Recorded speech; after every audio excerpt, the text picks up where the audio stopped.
ರೀತಿಯ ಮಾವ ನಂಗೆ ಸಿಗ್ಬಿಟ್ಟ. ಅದು ಅಲ್ಲದೆ ಅವ್ನ ಮನೆಗೂ ಬಂದಿದ್ದಾನೆ. ಇದಕ್ಕಿಂತ ಹೆಚ್ಚು ನಂಗೆ ಇನ್ನೇನ್ ಬೇಕು?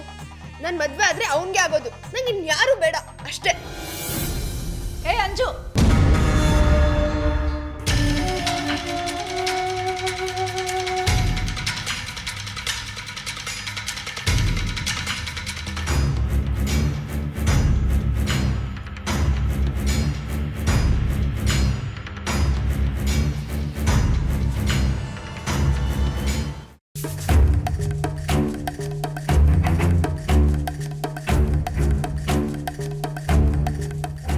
ದುಷ್ಯಂತ್,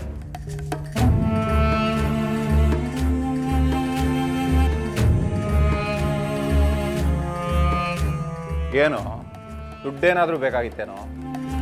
ಫ್ರೆಂಡ್ಸ್ ಜೊತೆ ಟ್ರಿಪ್ ಏನಾದ್ರೂ ಪ್ಲಾನ್ ಮಾಡಿದ್ಯಾ? ಯಾಕೋ ಅವಾಗ್ಲಿಂದ ಬುಡಕ್ ಬೆಂಕಿ ಬಿದ್ದೊಂಥರ ಆಡ್ತಿದ್ಯಾ? ಏನ್ ನಿನ್ನ ಅವಸ್ಥೆ? ಬೆಂಕಿ ಬಿದ್ದೊಂಥರ ಅಲ್ಲ, ಬೆಂಕಿನೇ ಬಿದ್ದಿದೆ. ಆಗ ಬೆಂಕಿಗೆ ತುಪ್ಪ ಸುರಿಯೋ ಥರ ಒಳಗೊಳಗೆ ನಗ್ತಾ ಇದ್ರೆ, ಈಗ ನಾರದಂತರ ಏನಾಯ್ತು ಅಂತ ಕೇಳ್ತಾ ಇದ್ರ ಡ್ಯಾಡ್? ಸುಮ್ಮನೆ ಎಗರಾಡ್ಬೇಡ, ಏನಾಯ್ತು ಅಂತ ಹೇಳು. ಆಗಕ್ಕೆ ಇನ್ನೇನು ಉಳಿದಿದೆ ಡ್ಯಾಡ್? ಪೂರ್ತಿ ಆಸ್ತಿ ಮೇಲೆ ಕಣ್ಣು ಹಾಕಿದ್ವಲ್ಲ, ಈಗ ಏನ್ ನಡೀತಾ ಇದೆ ಇಲ್ಲಿ? ಏನ್ ನಡೀತಿದೆ? ಬರುತ್ತಲ್ಲ ಪೂರ ಆಸ್ತಿ. ಬಂದ್ಬಿಡುತ್ತೆ. ನಿಮ್ ತಂಗಿ ಬಾಯಿ ಮುಚ್ಕೊಂಡು ಸುಮ್ಮನೆ ಕೂತಿರ್ತಾರ? ಅವಳ ಹತ್ರ ಇದ್ರು ನನ್ನ ಹತ್ರ ಇದ್ದಂಗೇನೆ ಅಲ್ವಾ ಮರಿ? ಅವ್ರ ಹತ್ರ ಇದ್ರು ನಿಮ್ ಹತ್ರ ಇದ್ದಂಗೆ ಅಂತ ಒಂದು ರೂಟಿತ್ತು, ಅದನ್ನು ನಿಮ್ ಕೈಯಾರೆ ಮುಚ್ಚಾಕ್ಬಿಟ್ರಲ್ಲ. ಏನೋ ಏನೋ ಹೇಳ್ತಿದೀಯಾ? ಅಂಜಲಿನ ನಾನ್ ಮದ್ವೆ ಆಗಿದ್ದಿದ್ರೆ ಇಡೀ ಆಸ್ತಿ ನಮ್ ಕೈ ಬರ್ತಿತ್ತು. ನಿಮ್ ಪಾಲಿಗೆ ಬರೋ ಅರ್ಧ ಆಸ್ತಿ, ನಿಮ್ ತಂಗಿ ಪಾಲಿಗೆ ಬರೋ ಅರ್ಧ ಆಸ್ತಿ ಒಟ್ಟಾರೆ ನಮ್ದಾಗ್ತಿತ್ತು. ಅರ್ಥ ಆಗ್ಲಿವ ಡ್ಯಾಡ್? ನಾನು ಕರ್ಕೊಬಂದ್ರೆ ಆ ಬೀದಿ ಬಸ್ ಆದಿತ್ಯ ನಮ್ ಕಣ್ ಮುಂದಿನ ಅಂಜಲಿನ ಮದ್ವೆಯಾಗಿ ಕೋಟ್ಯಾಧೀಶ ಆಗ್ತಾನೆ. ಇದೆಲ್ಲ ಯಾರಿಂದ ಆಗ್ತಿರೋದು? ನಿಮ್ ಸೈಲೆನ್ಸ್ ಇಂದ. ಮಗನೇ, ಅದಕ್ಕೆ ನಾನು ಅಪ್ಪ, ನೀನು ಮಗ. ಅದೇ ನನಗೂ ನಿನಗೂ ಇರೋ ಡಿಫರೆನ್ಸ್. ಹೌದು, ಅಪ್ಪನಷ್ಟೇ ಅಪ್ಪ ಅನ್ಭವಿಸ್ಕೊಂಡು ಹೋಗ್ತಾನೆ, ಆಮೇಲೆ ಈ ಮಗ ತಿರ್ಪೆ ಎತ್ಕೊಂಡು ಹೋಗ್ತಾನೆ. ಹೌದಲ್ವಾ? ದುಷ್ಯಂತ್, ನೀನು ಆಗ್ಲೇ ನನ್ನನ್ನು ಏನಂದೆ? ನಾರದ ಅಂತ ಕರೆದೆ ಅಲ್ವಾ? ಎಸ್, ನಾನು ನಾರದಾನೆ. ನಾನು ಎಲ್ಲ ಕಡೆ ತಿರುಗಾಡ್ತಾ ಇರ್ತೀನಿ, ಎಲ್ಲಿ ಇಡಬೇಕೋ ಅಲ್ಲಿ ಇಡ್ತೀನಿ. ಈಗಾಗಲೇ ಬೆಂಕಿ ಹಚ್ಚಬೇಕಾಗಿರೋ ಕಡೆ ಹಚ್ಚಾಗಿದೆ. ಡ್ಯಾಡ್ ಡ್ಯಾಡ್ ಮೊದಲು ನಿಮ್ಮ ಪ್ಲಾನ್ ಏನಂತ ನನ್ನ ಹತ್ರ ಹಂಚ್ಕೊಂಡ್ಬಿಡಿ. ಇಲ್ದಿದ್ರೆ ಒಂದು ಅರ್ಥ ಆಗದೆ ಟೆನ್ಷನಲ್ಲಿ ಇನ್ನೇನ ಮಾಡ್ಬಿಡ್ತೀನಿ. ಚಂದ್ರಕಲಂಗ ಅರ್ಧ ಆಸ್ತಿ ಹೋಗ್ಬಿಡುತ್ತೆ ಅನ್ಕೊಂಡಿದ್ಯಾ ಮಗನೇ? ನಾನು ಬ್ಲ್ಯಾಕ್ ಆ್ಯಂಡ್ ವೈಟ್ ಕಾಲದ ಅಣ್ಣ ಅಲ್ಲ, ಹಂಗೆಲ್ಲ ತಂಗಿ ಸೆಂಟಿಮೆಂಟ್ ಇಟ್ಕೊಳಕ್ಕೆ. ಡ್ಯಾಡ್, ಅವರು ನಿಮ್ಮ ತಂಗಿ. ಯಾರೋ ತಂಗಿ? ಯಾರೋ? ಈ ಮಹೇಂದ್ರ ವರ್ಮಂಗೆ ತಂಗಿ, ತಮ್ಮ, ಅಪ್ಪ, ಅಮ್ಮ ಯಾವ ಬಾಂಡಿಂಗೂ ಇಲ್ಲ. ನನಗೆ ನಾನು, ನನ್ನ ಮಗ ಅಷ್ಟೇ ಪ್ರಪಂಚ. ನಮ್ಮಿಬ್ಬರಿಗೋಸ್ಕರ ನಾನು ಏನು ಮಾಡಕ್ಕೂ ಸಿದ್ಧ. ಈ ಆಸ್ತಿಲಿ ಅವಳಿಗೊಂದು ಬಿಡಿಗಾಸು ಸಿಗಲ್ಲ. ಬಾಯಿ ಮುಚ್ಕೊಂಡಿದ್ರೆ ಈ ಮನೇಲಿ ಕೆಲಸ ಮಾಡ್ಕೊಂಡಿರ್ಬೋದು. ಬಾಯಿ ಬಿಟ್ರೆ ಉಸಿರು ನಿಲ್ಸಕ್ಕೂ ಹೇಸಲ್ಲ ಈ ಮಹೇಂದ್ರ ವರ್ಮ. ಆದರೆ ಡ್ಯಾಡ್, ಅತ್ತೆ ಮಾವ ನಮಗಿಂತ ಕಿಲಾಡಿಗಳು ಡ್ಯಾಡ್. ಅವರು ಕಿಲಾಡಿಗಳಾದ್ರೆ ನಾನು ಜಗತ್ ಕಿಲಾಡಿ. ಆ ಲಾಯರೇ ಅವಳ ಹೆಸರಿಗೆ ಅರ್ಧ ಆಸ್ತಿ ಬರೆದ್ರು, ಅವಳು ನನ್ನ ಹತ್ರ ಬಂದು ನನ್ನ ಕಾಲಿಗೆ ಬಿದ್ದು ಆ ಆಸ್ತಿನ ಮತ್ತೆ ನನ್ನ ಹೆಸ್ರಿಗೆ ಬರೆದು ಮನೆ ಬಿಟ್ಟು ಹೋಗ್ಬೇಕು. ಹಾಗಾಗೋ ಥರ ಒಂದು ಐಡಿಯಾ ಮಾಡಿದ್ವಿ. Super super dad. ಡ್ಯಾಡ್, ಆದರೂ ಅಂಜಲಿನ ಮದುವೆ ಆಗಿದ್ದಿದ್ದು ಇದೆಲ್ಲ ತುಂಬ ಈಸಿಯಾಗಿ ಆಗ್ತಿತ್ತಲ್ವಾ? ಅವಳೇನ್ ತ್ರಿಪುರ ಸುಂದರಿನ ಇಲ್ಲ ಕುಬೇರನ್ ಮಗಳ? ಆಸ್ತಿ ಎಲ್ಲ ನಮ್ಮ ಕೈಗೆ ಬಂದ ಮೇಲೆ ನಮ್ಮ ಅಂತಸ್ತಿಗೆ ತಕ್ಕ ಹುಡುಗಿನ ತಂದು ನಿನಗೆ ಮದುವೆ ಮಾಡ್ತೀನಿ. ಏನೋ ಡ್ಯಾಡ್, ನಿಮ್ಮನ್ನೇ ನಂಬಿದ್ದೀನಿ. ನಿನಗೇನೀಗ ಮದುವೆಗೆ ಅರ್ಜೆಂಟು, ಆಸ್ತಿಗೆ ಅರ್ಜೆಂಟು? ಎರಡಕ್ಕೂ. ಎಲ್ಲದರಲ್ಲೂ ನನ್ನ ಮಗಾನೇ, ದಿಟ್ಟೋ ನನ್ನ ಥರಾನೇ.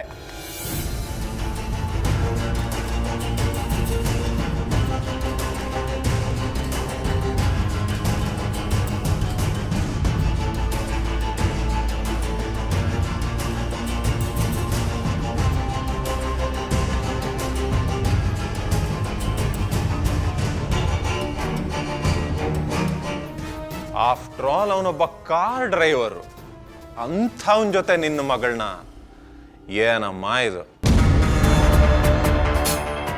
ಸೊ ವಾಟ್, ಈಗೇನು?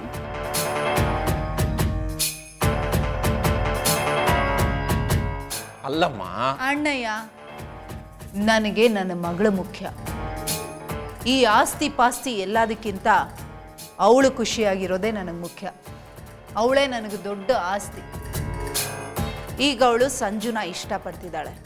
ಸೊ ಅವರಿಬ್ರು ಮದುವೆ ಆಗಬೇಕು ಅಷ್ಟೆ. ಬೇಕು ಬೇಕು ಅಂತಾನೆ ನಾನು ತೋಡಿರೋ ಹಳ್ಳಕ್ಕೆ 2 ಮಿಕ ಬೀಳ್ತಾ ಇವೆ ಅಂದರೆ ಬಿಡಕ್ಕಾಗುತ್ತಾ? ಆಯ್ತಮ್ಮ, ಓಕೆ,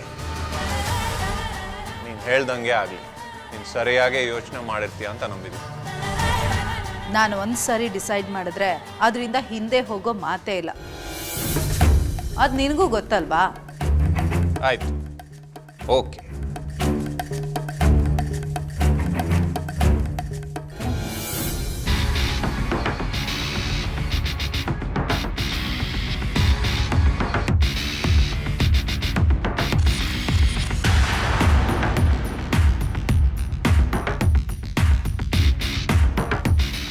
ನನಗೆ ಟೋಪಿ ಹಾಕಕ್ಕೆ ನೋಡ್ತಾನೆ ನಮ್ಮ ಅಣ್ಣಯ್ಯ. ದುಡ್ಡಿನ ವಿಷಯದಲ್ಲಿ ನಾನು ಯಾರನ್ನೂ ನಂಬಲ್ಲ. ಅವನ ಅಣ್ಣ ಆದ್ರೇನು. ಅಣ್ಣಯ್ಯ, ನಿನ್ನ ಕ್ರಿಮಿನಲ್ ಬ್ರೈನ್ನ ನಾನು ಯಾವತ್ತೋ ಹೈಜಾಕ್ ಮಾಡಾಗಿದೆ. ಅಲ್ಲಿರೋ ಅಲ್ಪ ಸ್ವಲ್ಪ ಬುದ್ಧಿನ ಯೋಚನೆ ಮಾಡಿ ಖರ್ಚು ಮಾಡು.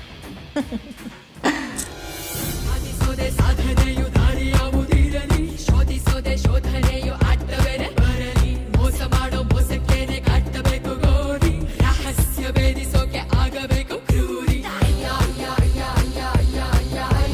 ಸಾಧಿಸೋದೆ ಸಾಧನೆಯು ದಾರಿ ಯಾವುದಿರಲಿ, ಶೋಧಿಸೋದೆ ಶೋಧನೆಯು ಅಡ್ಡವೇನೆ ಬರಲಿ.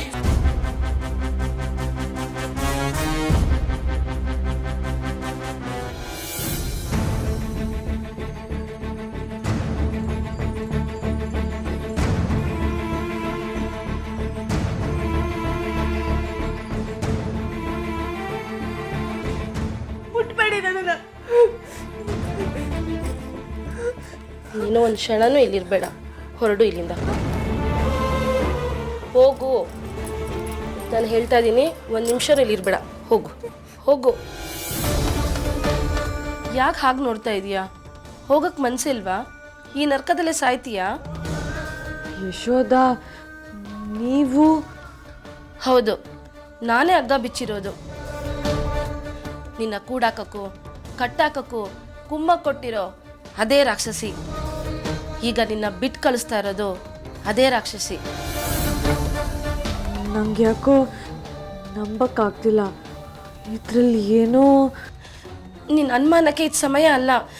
ನಾನು ಹೇಳ್ತಾ ಇದ್ದೀನಿ, ಹೊರಟೋಗು ಮೊದಲು. ಅಲ್ಲ, ಇಷ್ಟು ದಿನ ಇಲ್ದಿದ್ದ ಮನಸ್ಸು ಈಗ ಯಾಕೆ? ನನ್ನನ್ನೇನಾದರೂ ಸಿಗಾಕ್ಸೋ ಪ್ಲಾನ್ ಇದೆಯಾ? ಒಬ್ಬ ಒಳ್ಳೆಯವನು ಕೆಟ್ಟವನಾದ ಅಂದರೆ ಜನ ಬೇಗ ನಂಬಿಡ್ತಾರೆ. ಅದೇ ರಾಕ್ಷಸ ಮನುಷ್ಯ ಆದ ಅಂದರೆ ಯಾರು ನಂಬಲ್ಲ. ಅಂಗುಲಿ ಮಾಲನ್ಗೆ ಜನ ಕಲ್ ತಗೊಂಡು ಹೊಡೆದ್ರಂತೆ. ಹಾಗಾಯ್ತಮ್ಮ ನನ್ನ ಕತೆ.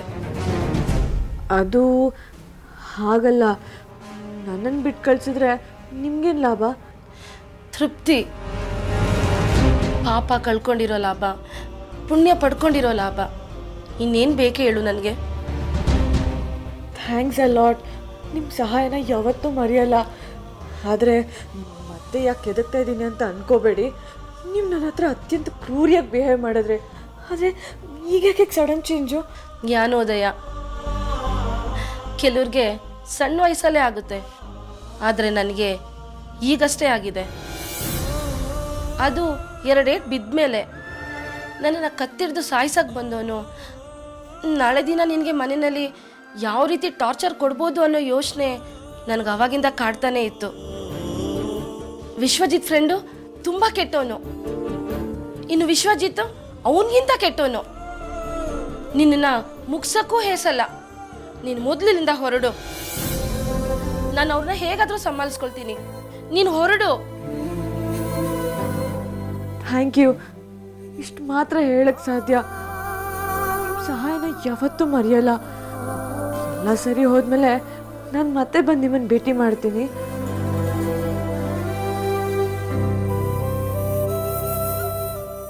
ಸರಿ ಸರಿ, ಬೇಗ ಹೊರಡು ಹೊರಡು.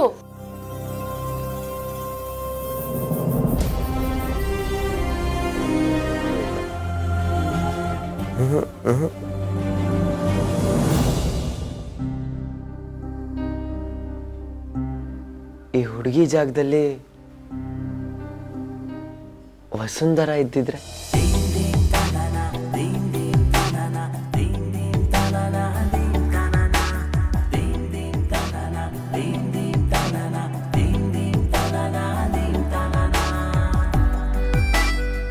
ಅಯ್ಯಪ್ಪ. ಬೇಡಪ್ಪ ಸಂಜು, ನೀನು ಆಂಜನೇಯನ್ ಭಕ್ತ. ಯಾವ ಹುಡುಗಿರು ಬೇಡ. ಅಲ್ಲ, ಅವ್ರ ಅಪ್ಪ ಅಮ್ಮ ಮೆಂಟ್ಲು ಥರ ನನಗೆ ಕಟ್ಟಕ್ಕೆ ಹೊರಟಿದಾರಲ್ಲ ಅವ್ರ ಮಗಳನ್ನ. ಬುದ್ಧಿ ಬೇಡವಾ? ನೀವು ಲಕ್ಷ ಅಲ್ಲ ರೀ, ಕೋಟಿ ಕೊಟ್ಟರು ನಾನು ತಾಳಿ ಕಟ್ಟಲ್ಲ. ನಿಮ್ಮ 10 ಲಕ್ಷನ ನೀವೇ ಇಟ್ಕೊಳ್ಳಿ, ನಾನು ಹೋಗ್ತಿದ್ದೀನಿ. ಇನ್ಯಾವತ್ತೂ ಈ ಕಡೆ ತಲೆ ಹಾಕೋ ಮಲಗಲ್ಲ. ಯಪ್ಪ.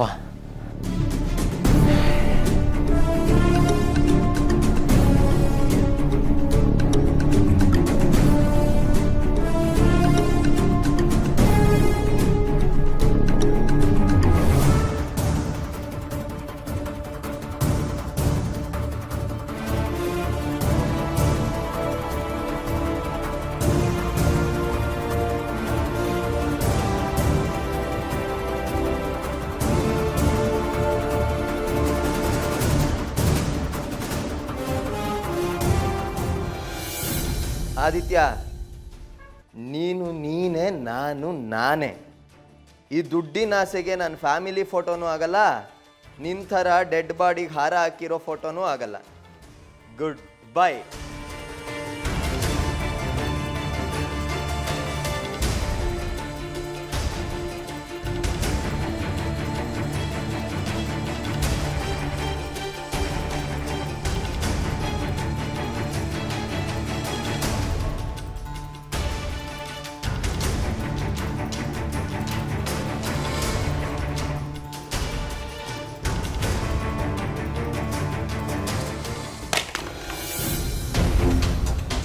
ಯಾರದು? ಯಾರೋ?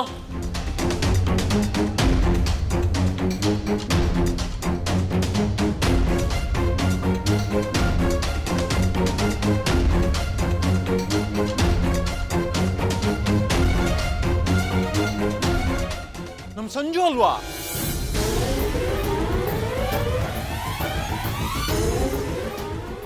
ಡ್ಯಾಡ್, ಸಂಜುನೇ. ಅಣ್ಣಯ್ಯ, ಅವನ್ನ ತಡಿ ಅಣ್ಣಯ್ಯ. ನಿಂತ್ಕೊಳ್ಳೋ.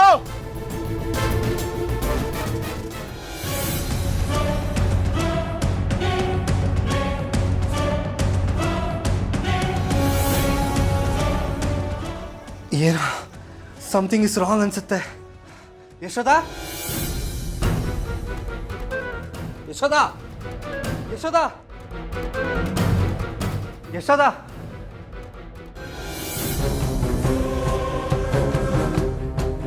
ಏಯ್, ಕೂಗ್ತಾ ಇದ್ದೀನಿ, ಕೇಳಿಸಲ್ವಾ? ಏನಿದ್ ನಿನ್ ಕತೆ? ಎಲ್ಲಿ ವಸುಂಧರ? ನಾನು ಈ ಸ್ಥಿತಿಲಿದ್ದೀನಿ, ನೀನು ಅವಳೆಲ್ಲಿ ಅಂತ ಕೇಳ್ತೀಯಾ? ಹೇಳ್ ಸಾಯಿ.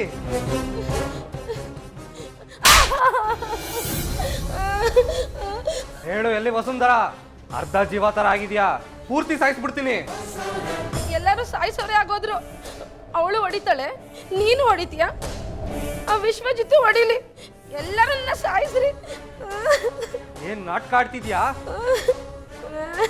ಹೇಗ್ ತಪ್ಪಿಸ್ಕೊಂಡ್ಲು ಅವಳು? ಹೇಳು. ಅದನ್ನ ನಾನು ನಿನ್ನೆ ಕೇಳಬೇಕು. ಕಟ್ಟಿರೋ ಹಗ್ಗನ ಬಿಚ್ಕೊಂಡು ಅದು ಹೆಂಗೆ ಹೋದ್ಲು ಅಂತಾನೆ ಗೊತ್ತಾಗಿಲ್ಲ.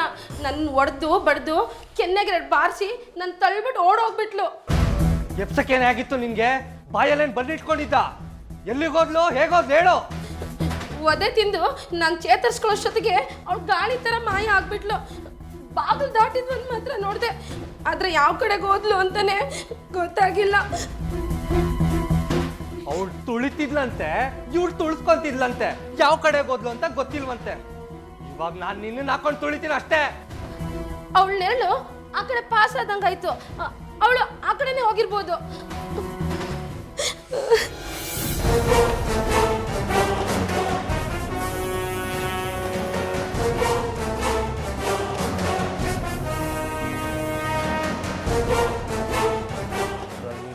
ಏನಾದ್ರೂ ಇದೆ ಅಂತ ಗೊತ್ತಾಯ್ತು ಅಂದ್ರೆ ಇಬ್ರು ಸಮಾಧಿನೂ ಒಟ್ಟಿಗೆ ಕಟ್ಬಿಡ್ತೀನಿ.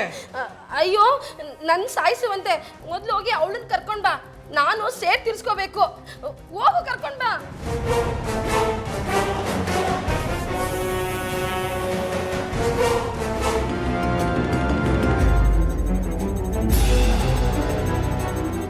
ಏನ ಮಾಡೋದು ಇವಾಗ?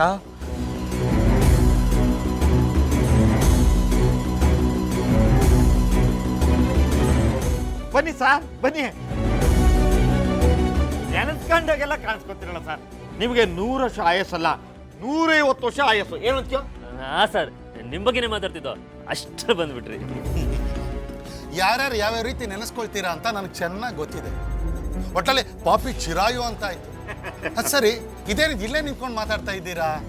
ನಡೀರಿ ಒಳಗಡೆ ಹೋಗೋಣ. ಅಯ್ಯೋ, ಒಳಗಡೆ ಹೋಗಿ ಮಾತಾಡೋದು ಏನಿದೆ ಸರ್? ಹೋಗು ಅಪ್ಪಿ, ಹೋಗಿ ಸ್ಟ್ರಾಂಗ್ ಆಗಿ ಲಾಯರ್ ಸಾಹೇಬ್ರಿಗೆ ಕಾಫಿ ತಗೊಂಬ. ಬೇಡ, ಪರವಾಗಿಲ್ಲ, ಎಲ್ರನ್ನೂ ಕರೀರಿ. ಎಲ್ರನ್ನ? ಯಾರು? ಯಾಕೆ? ನಾನೇ ನಿಮ್ಮ ಹತ್ರ ಕಷ್ಟ ಸುಖ ಮಾತಾಡೋದಕ್ಕೆ ಬಂದಿದ್ದೀನ? ಏನು ಹೊಸ ನಾಟಕ ಶುರು ಮಾಡಿದ್ದೀರಿ? ನಾನು ನಿನ್ನೆ ಯಾರು ನೋಡೋದಕ್ಕೆ ಬರ್ತೀನಿ ಅಂತ ಹೇಳಿದ್ದೆ? ಆದಿತ್ಯ ಮತ್ತೆ ಅವನ ಹೆಂಡ್ತಿ ತಾನೆ, ಹೋಗಿ ಕರ್ಕೊಂಡು ಬನ್ನಿ. ಸರ್, ಅದು ಏನದು? ಯಾಕೆ ತಡವರಿಸ್ತಾ ಇದ್ದೀರಾ? ಹೇಳಿ. ಸರ್, ಅದು ಅವರು ಅರ್ಜೆಂಟಾಗಿ ಎಲ್ಲೋ ಹೋಗಿದ್ದಾರೆ. ಅರ್ಜೆಂಟಾಗಿ ಎಲ್ಲ ಹೋಗಿದ್ದಾರೆ ಅಂದ್ರೆ ಏನು ಅರ್ಥ? ಎಲ್ಲಿ ಹೋಗಿದ್ದಾರೆ? ಇಲ್ಲೇ ಎಲ್ಲ ಹೋಗಿದ್ದಾರೆ ಸರ್. ಆ ಜಾಗಕ್ಕೆ ಹೆಸರಿಲ್ವಾ? ನಾನು ಬರ್ತೀನಿ ಅಂತ ಗೊತ್ತಿರ್ಲಿಲ್ವಾ? ಗೊತ್ತಿದ್ದು ಹೋಗುವಂಥದ್ದು ಏನಿತ್ತು? ಬಂದ್ಬಿಡ್ತಾರೆ ಸರ್, ನಮ್ಮ ಜೊತೆ ಮಾತಾಡ್ತಾ ಇರಿ, ಅಷ್ಟ್ರಲ್ಲಿ ಬಂದ್ಬಿಡ್ತಾರೆ ಅಲ್ವಾ ಮಾವ? ಅಷ್ಟೆಲ್ಲ ಟೈಮ್ ಇಲ್ಲ ನನಗೆ. ಅದೆಲ್ಲಿ ಹೋಗಿದ್ದಾರೆ ಅಂತ ಹೇಳಿ, ಇಲ್ಲ ಅಡ್ರೆಸ್ ಕೊಡಿ. ಅದು ತುಂಬ ಬೇಕಾದವ್ರ ಮನೆ, ಅವ್ರ ಮನೆ ಗೃಹ ಪ್ರವೇಶ, ಎಲ್ಲರೂ ಅಲ್ಲಿಗೆ ಹೋಗಿದ್ದಾರೆ ಸರ್. ನಾನು ಬರ್ತೀನಿ ಅಂತ ಗೊತ್ತಿದ್ರು ಗೃಹ ಪ್ರವೇಶಕ್ಕೆ ಹೋಗಿದ್ದಾರೆ ಅಂದರೆ ನನಗಿಂತ ಆ ಫಂಕ್ಷನ್ ಇಂಪಾರ್ಟೆಂಟಾ? ಏನು ಎಲ್ಲರೂ ಸೇರಿ ನಾಟಕ ಆಡ್ತಾ ಇದ್ದೀರಾ? ಇಲ್ಲ ಸರ್, ನಿಮ್ಗೆಲ್ಲಾದ್ರೂ ಸುಳ್ಳು ಹೇಳೋದು ಉಂಟಾ? ಹಾಗಾದರೆ ನನಗೆ ಆ ಗೃಹ ಪ್ರವೇಶದ ಮನೆ ಅಡ್ರೆಸ್ ಕೊಡಿ.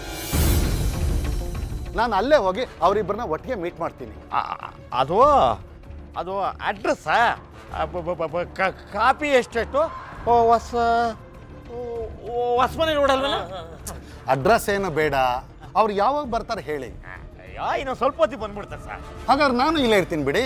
ಅದನ್ನ ನಾನು ಆಗ್ಲಿಂದ ಹೇಳ್ತಾ ಇರೋದು. ನೀವು ಅತ್ಲ ಕಡೆಗೆ ಹೋಗೋದು, ಅವ್ರ ಈ ಕಡೆ ಬರೋದು, ಅದೆಲ್ಲ ಯಾಕೆ? ಈಗ ಕಾಫಿ ತಗೋತಿರೋ, ಟೀ ತಗೋತಿರೋ? ಸರ್, ಎಷ್ಟೊತ್ತೊಂದ ಇಲ್ಲೇ ನಿಂತಿರ್ತೀರಾ? ಬನ್ನಿ ಒಳಗೆ ಕೂತ್ ಮಾತಾಡೋಣ. ಹೊರಗಡೆ ಹೋಗಿ ಅರ್ಜೆಂಟಾಗಿ ಫೋನ್ ಮಾಡಬೇಕು. ಈ ನನ್ನ ಮಗ ಕಳ್ಸ್ಕೊಳ್ಳೋವರೆಗೂ ಬರಿಬೇಡಿ ಅಂತ ಹೇಳಬೇಕು. ಸರ್, ಒಂದು ನಿಮಿಷ ಬಂದುಬಿಡ್ತೀನಿ. ಎಲ್ರಿಗೆ ಹೋಗ್ತಾ ಇದ್ದೀರಾ? ಇಲ್ಲೇ ಇರ್ರಿ, ನಾನೊಬ್ಬನೇ ಇರ್ಬೇಕಂದ್ರೆ ಕೂತ್ಕೊಳ್ರಿ. ದುಷ್ಯಂತ್, ನೀನು ಕೂತ್ಕೋ.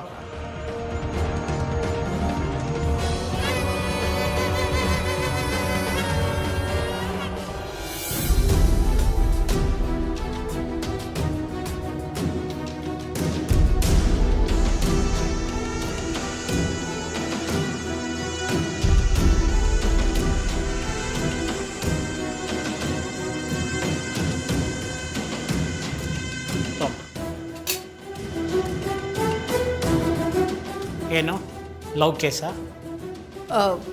ಅದು ಡಾಕ್ಟ್ರೇ, ಅಲ್ಲಮ್ಮ, ಮಕ್ಕಳ ಆಸೆಗೆ ಯಾಕೆ ಅಡ್ಡಿಪಡಿಸ್ತೀರಿ? ನಿಮ್ಮ ದೊಡ್ಡಸ್ತಿಗೆಗೋಸ್ಕರ ಮಕ್ಕಳ ಜೀವಕ್ಕೆ ಯಾಕೆ ಕಂಟಕ ತರ್ತೀರಿ? ಅಂದ್ರೆ ಅಂಜಲಿ ಜೀವನ ಉಳಿಸ್ಕೊಳಕ್ಕಾಗಲ್ವಾ? ಹಾಂ, ನೋಡಿ ನೋಡಿ, ಪಾಪ ಈ ಹುಡುಗಿಗೆ ಇನ್ನೆಷ್ಟು ಹೆದರಿಸಿದ್ದೀರೇನೋ ನೀವು. ಡಾಕ್ಟ್ರೇ ಹಾಗಲ್ಲ, ಅದು ನನಗೆಲ್ಲ ಅರ್ಥ ಆಗುತ್ತಮ್ಮ. ನಿಮ್ಮ ಮಗಳಿಗೆ ಏನೂ ಅಪಾಯ ಇಲ್ಲ, ಅಂತೂ ಕರೆಕ್ಟ್ ಟೈಮಲ್ಲಿ ತಂದು ಸೇರಿಸಿ. ಇನ್ನು ಮುಂದಾದ್ರೂ ಅವಳ ಇಚ್ಛೆಗೆ ವಿರುದ್ಧವಾಗಿ ನಡ್ಕೋಬೇಡಿ, ಆಯಿತಾ?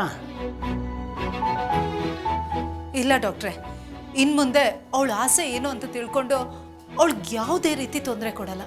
ಗುಡ್. ಪೇಷಂಟ್ಗೆ ಎಚ್ಚರ ಬರಲಿಕ್ಕೆ ಇನ್ನೊಂದು 15-20 ನಿಮಿಷ ಆಗುತ್ತೆ, ಆದರೆ ಯಾರೂ ಡಿಸ್ಟರ್ಬ್ ಮಾಡಬಾರ್ದು.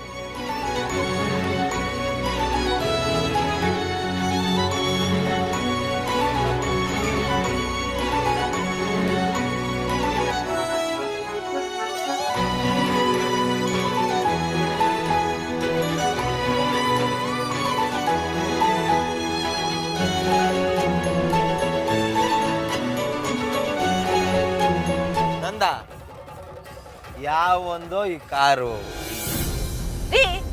ಮೊದ್ಲೇ ಹೆದ್ರ ಸಾಯ್ತಾ ಇದೀನಿ. ನೀವ್ ನೋಡ್ರಿ ಏನೇನೋ ಕತೆ ಹೇಳ್ತಿರಲ್ರಿ. ಗಾಡಿ ಸ್ಟಾರ್ಟ್ ಆಗಿದ್ರೆ ಮೊದ್ಲು ಬ್ಯಾಂಗ್ಳೂರಿಗೆ ಹೊರಡಿ. ಈ ಡಕೋಟಾ ಎಕ್ಸ್ಪ್ರೆಸ್ ಹಿಂದಕ್ಕೂ ಹೋಗಲ್ಲ ಮುಂದಕ್ಕೂ ಬರಲ್ಲ.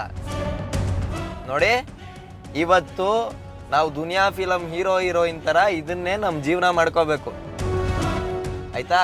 ಯಾವ್ದಾದ್ರು ಟೆಂಪೋನೋ ಆಟೋನೋ ಬಂದ್ರೆ ಎಬ್ಬಿಸ್ತೀನಿ, ಹತ್ಕೊಂಡು ಹೋಗೋಣ. ಏನು ರೀ, ನಂಬಿಕೆ ಇದ್ರೆ ಮಲ್ಕೊಳ್ಳಿ, ಇಲ್ಲ ಅಂದ್ರೆ ಕಣ್ ಬಿಡ್ಕೊಂಡು ಕೂತ್ಕೊಳ್ಳಿ. ನನಗಂತೂ ನಿದ್ದೆ ಬರ್ತಿದೆ, ನಾನು ಮಲ್ಕೋತೀನಿ.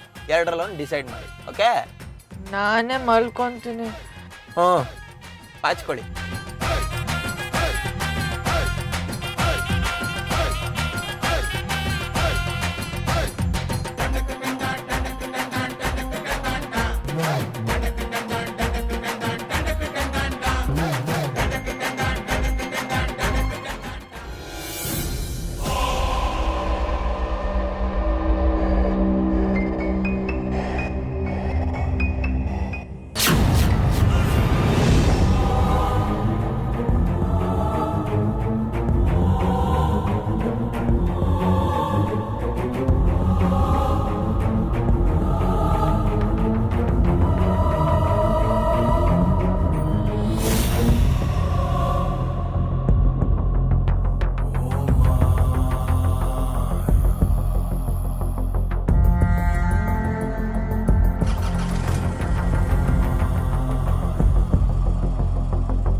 ಎಷ್ಟೊತ್ತ್ರಿ? ಹಾಂ, ಕತ್ಲಾಯ್ತು, ಒಬ್ರು ಇಲ್ಲ ಅಂದ್ರೆ ಏನ್ರಿ ಅರ್ಥ? ಏನೋ ಪ್ಲ್ಯಾನ್ ಮಾಡಿ ಬೇಕು ಅಂತಾನೆ ಕಳ್ಸಿದ್ದೀರಾ ಅಂತ ಅರ್ಥ ಅಲ್ವಾ? ಚಚೆ, ಹಾಗೇನಿಲ್ಲ ಸರ್. ಹಾಗಾದ್ರೆ ಇಲ್ಲಿ ಏನು ಪ್ಲ್ಯಾನ್ ನಡೀತಾ ಇದೆ? ಆದಿತ್ಯನಿಗೆ ಮದುವೆ ಆಗಿದ್ಯಾ? ಅವನ ಹೆಂಡತಿ ಇದ್ದಾಳ? ಆಗ್ತಾರೆ ಸರ್, ಅದೇ ಹೇಳ್ತೇವೆ ಇದ್ದಾರೆ ಅವರು. ಅಂದ್ರೆ ಅಂದರೆ ಇಬ್ಬರು ಲವ್ ಮಾಡ್ತಾ ಇದ್ದಾರೆ ಸರ್. ಮದುವೆ ಆಗೋ ಯತ್ನಲ್ಲೂ ಇದ್ದಾರೆ. ಆಗಿದೆ ಅಂದಂಗಿತ್ತು, ಇದೇನು ಸ್ಟೋರಿ ಚೇಂಜ್ ಆಗ್ತಾ ಇದೆ? ಅದು ಅದೇನು ಅಂದರೆ ಅವರಿಬ್ಬರು ಎಂಗೇಜ್ಮೆಂಟು ಸ್ವರ್ಗದಲ್ಲಾಗಿದೆ, ಮದುವೆ ಇಲ್ಲಾಗಬೇಕು ಅಷ್ಟೇ ಸರ್. ಸರಿ, ಹಾಗಾದ್ರೆ ತಡ ಯಾಕೆ? ದೊಡ್ಡವರಾಗಿ ಏನು ಮಾಡಿ ಮುಗಿಸ್ಬೇಕು ಮುಗಿಸ್ಬಿಡಿ, ಮದುವೆ ಮಾಡಿಬಿಡಿ. ಓಕೆ ಸರ್, ನೀವು ಹೇಳ್ದಂಗೆ ಆಗ್ಬಿಡಿ. ಹಾಗೆ ಆಗಲಿ. ಅಲ್ಲ ರೀ, ಅವರು ಪ್ರೀತಿಸ್ತಾ ಇದ್ದಾರೆ ಅಂದರೆ ಮದುವೆ ಮಾಡಿ ಮುಗಿಸ್ಬಿಡ್ಬೇಕು. ಅದರಲ್ಲಿ ಹಾಗೆ ಆಗಲಿ ಏನು ಬಂತು ಮಂಡು. ಆದರೆ ಒಂದು ಮಾತು ನೆನಪಿರಲಿ, ಅವರಿಬ್ಬರ ಮದುವೆ ನನ್ನ ಎದುರುಗಡೆನೆ ಶಾಸ್ತ್ರೋಕ್ತವಾಗಿ ಮತ್ತು ಕಾನೂನು ಪ್ರಕಾರನೇ ನಡಿಬೇಕು. ಆಗ ಮಾತ್ರ ಮದುವೆ ಅಂತ ನಾನು ನಂಬ್ತೀನಿ. ನಮ್ಮ ಸಂಜು ಮದುವೆ ತಾನೇ, ಮಾಡ್ಸೋಣ ಬಿಡಿ ಸರ್. ಊರು ತುಂಬ ಪೆಂಡಲ್ ಹಾಕಿ ಜನರೆಲ್ಲ ಕರೆಸಿ ಜೋರ ಮಾಡಿಬಿಡೋಣ. ಸಂಜು ರೀ, ನಾನು ಮಾತಾಡ್ತಾ ಇರೋದು ಆದಿತ್ಯನ ಮದುವೆ ಬಗ್ಗೆ. ಅದು ನಮ್ಮ ಹಳೆ ಕಾರ್ ಡ್ರೈವರು ಸಂಜು ಅಂತ, ಅವನು ನೆನಪಿ ಬಂದ್ಬಿಟ್ಟ ಸರ್, ಅಷ್ಟೇ. ಅವರಿಬ್ರು ಒಟ್ಟಿಗೆ ಬಂದು ನನ್ನ ಎದುರುಗಡೆ ನಿಂತಾಗ ಮಾತ್ರ ಆಸ್ತಿ ಆದಿತ್ಯನಿಗೆ ಮತ್ತು ಅವನ ಹೆಂಡತಿಗೆ ಸಮವಾಗಿ ಸಿಗುತ್ತೆ. ಆಮೇಲಿಂದ ಎಲ್ಲ ಆಸ್ತಿಗೂ ಅವರಿಬ್ಬರೇ ಸಂಪೂರ್ಣ ಜವಾಬ್ದಾರರಾಗ್ತಾರೆ. ಆಮೇಲೆ ಆಸ್ತಿ ಮಾರೋ ಹಕ್ಕು, ಅದನ್ನು ದಾನ ಮಾಡೋ ಹಕ್ಕು ಅವರಿಬ್ಬರಿಗೆ ಇರುತ್ತೆ. ಅದು ಇಬ್ರು ಒಪ್ಪಿದ್ರೆ ಮಾತ್ರ ಆಸ್ತಿ ಮಾರೋದಕ್ಕೆ ಸಾಧ್ಯ. ಇದು ಇದು ವಿಲ್ಲಲ್ಲಿರೋ ಕಂಡೀಷನ್. ಆದರೂ ಈ ವಿಷಯ ನನಗೆ ಹೇಳಿಲ್ವಲ್ಲ ಸರ್. ಲಾಯರು ನಾನಾ ನೀನಾ? ನೀವು ಸರ್ ಅಂದಮೇಲೆ ಯಾವ್ಯಾವ್ದನ್ನ ಯಾರಿಗೆ ಹೇಳಬೇಕು ಯಾವಾಗ ಹೇಳಬೇಕು ಅಂತ ನನಗೆ ಚೆನ್ನಾಗಿ ಗೊತ್ತಿದೆ ರೀ. ಈಗ ನಾನು ಹೇಳಿದ್ದನ್ನು ಮಾಡೋದು ಮಾತ್ರ ನಿಮ್ಮ ಕೆಲಸ. ಜಾಸ್ತಿ ಬುದ್ಧಿವಂತಿಕೆ ಯೂಸ್ ಮಾಡಬೇಡಿ. Sorry sir. ಸರಿ, ಬರ್ತೀನಿ.